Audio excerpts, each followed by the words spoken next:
یہی جذبہ انسانیت کی درماندہ روح کو سکون بخشتا ہے۔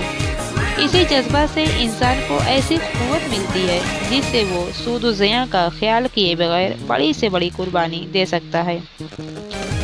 شعر ملاحظہ فرمائیے۔ بے خطر کود پڑا آتش نمرود میں عشق، عقل ہے محو تماشائے لبے بام ابھی۔ علامہ عشق کی مسیحائی اور حیات بخشی اور اہمیت کا ذکر ان الفاظ میں کرتے ہیں۔ شعر سنیے۔ مرد خدا کا عمل عشق سے صاحب فروغ، عشق ہے اصل حیات موت ہے اس پر حرام۔ دوسرا شعر ہے۔ تنگ و سبک سیر ہے گرچہ زمانے کی رو، عشق خود ایک سیل ہے سیل کو لیتا ہے تھام۔ ایک شعر اور ملاحظہ کیجیے۔ عشق کے مضراب سے نغمے تارے حیات، عشق سے نور حیات عشق سے نار حیات۔ علامہ اقبال کے شعروں کے مخاطب ایسے انسان تھے جو حرارت یقین محکم اور عمل پیہم سے خالی اور جمود و تعطل کا شکار تھے۔ لہٰذا علامہ اقبال نے اپنے اشعار کے ذریعہ مردہ دلوں میں زندگی کی روح پھونکنے کی کوشش کی ہے اور زندگی کا صحیح تصور پیش کیا ہے۔ زندگی کے بھرپور یہ اشعار ملاحظہ کیجیے۔ برتر از اندیشہ سود و زیاں ہے زندگی، برتر از اندیشہ سود و زیاں ہے زندگی، ہے کبھی جاں اور کبھی تسلیم جاں ہے زندگی۔ یقین محکم عمل پیہم محبت فاتح عالم، یقین محکم عمل پیہم محبت فاتح عالم، جہاد زندگانی میں ہے یہ مردوں کی شمشیریں۔ تو سے پیمانے امروز و فردا سے نہ ناپ، تو سے پیمانے امروز و فردا سے نہ ناپ، جامداں پیہم دواں ہر دم جواں ہے زندگی۔ زندگانی کی حقیقت کوہکن کے دل سے پوچھ، زندگانی کی حقیقت کوہکن کے دل سے پوچھ، جو یہ شعر و تیشہ وہ سنگ گرا ہے زندگی۔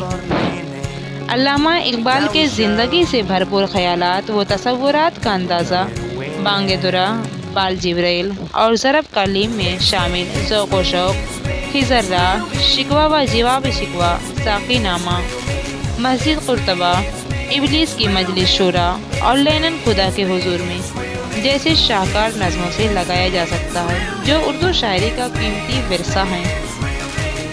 اقبال کے ساتھ یہ بڑی زیادتی ہوگی اگر ہم ان کی شاعری میں صرف فلسفہ ہی تلاش کریں اور ان کے جمالیاتی احساس، زبان کی حلاوت، موسیقیت، رمزیت و اشارتیت اور تلمی، تسبیحات و اشتعارات جیسی فنی خوبیوں کو نظر انداز کر دیں۔ علامہ کی شاعری فنی نقطۂ نظر سے بھی بہت زیادہ اہمیت کی حامل ہے۔ اس میں وہ تمام خصوصیات موجود ہیں جو فن کی بنیادی صفات ہیں۔ اقبال نے اپنی شاعری میں اثر انگیزی و اثر آفرینی پیدا کرنے کے لیے تمام فنی حربوں کو کامیابی کے ساتھ استعمال کیا ہے۔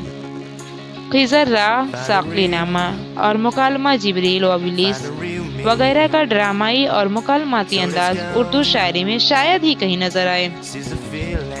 اقبال کے یہاں جذبہ فکر اور تخیل کا حسین امتزاج ملتا ہے۔ ان کا اسلوب جذبے اور فکر کے ساتھ اس طرح گھل مل جاتا ہے کہ ہمیں کسی طرح کے تکلف کا احساس نہیں ہوتا۔ اقبال کا اسلوب روایتی ہوتے ہوئے بھی روایتی نہیں ہے۔ انہوں نے روایتی انداز میں خوشگوار تبدیلیاں کر کے اس کو اس لائق بنایا کہ وہ ان کے افکار تازہ کا بہترین وسیلہ اظہار بن سکیں۔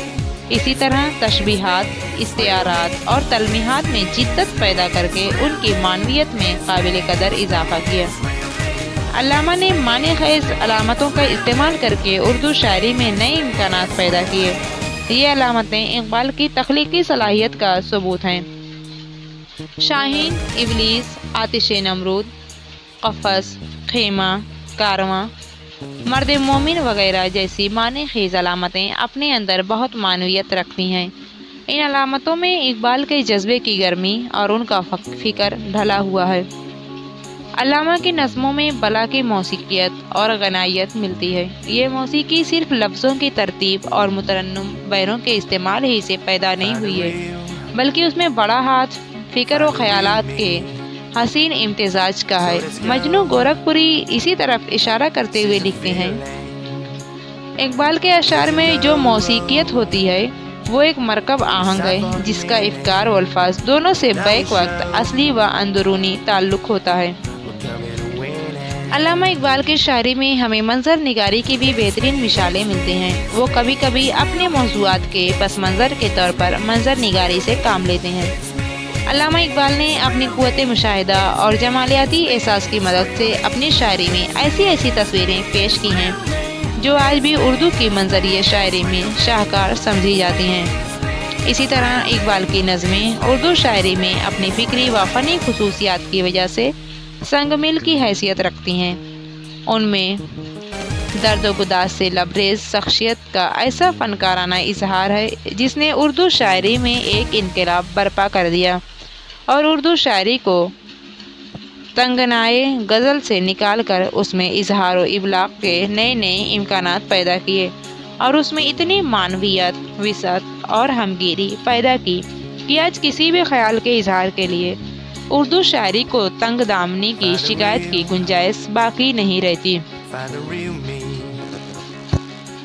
ویڈیو کے لاسٹ تک بنے رہنے کے لیے آپ سب کا بہت بہت شکریہ۔ اگر آپ کو ہمارا آج کا ٹاپک پسند آیا ہو تو پلیز ویڈیو کو لائک اور شیئر کر دیجیے، اور اگر آپ نے ہمارے چینل کو سبسکرائب نہیں کیا ہے تو پلیز ہمارے چینل کو سبسکرائب کر دیجیے، اور ہمارے سبھی ویڈیوز کی اپڈیٹ پانے کے لیے بیل آئیکن کو ضرور پریس کریے۔ آپ سبھی کو بہت بہت شکریہ۔